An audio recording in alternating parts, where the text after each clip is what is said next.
பைக்ல செம்ம ஃபீச்சர்ஸ் கண்டுபிடிச்சிருக்கேன். வண்டி எடுத்து ஒரே மாசம் தான் ஆச்சு. இப்படி ஒரு ஃபீச்சர்ஸ், இப்படி ஒரு சேஃப்டி, இப்படி ஒரு செக்யூரிட்டி லாக்குங்கிறது உங்க ஓலா பைக்ல யாருனாலுமே என்னால கண்டுபிடிச்சிருக்க முடியாது. எனக்கு தெரிஞ்சு யாருனாலே கண்டுபிடிச்சிருக்க முடியாது. டிக்கி ஓப்பன் ஆயிடுச்சு. டிக்கிக்குள்ள இந்த கீயை நான் போடுறேன் பாருங்க. இந்த டிக்கிக்குள்ள இந்த கீயை போடுறேன். கீ உள்ள விழுந்துச்சு, லாக் ஆயிடுச்சு. ஓபன் பண்ண முடியல. சேஃப்டி வந்து எப்படி இப்படி ஆளை பார்த்தா டம்மி பீஸா இருக்க, பயங்கரமான ஆளா இருக்கேடா. வண்டி சாவி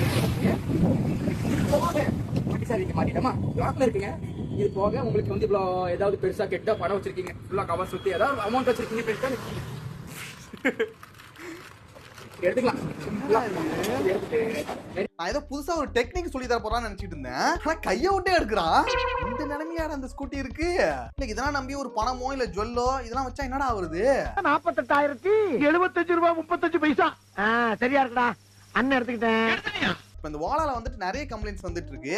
இதெல்லாம் கொஞ்சம் சரி பண்ணா நல்லா இருக்கும். எல்லாம் ஊத்தி மூட வேண்டியதான். நல்லா தாண்டா ஆரம்பிச்சானுங்க. ஆனா பார்த்தா கடைசி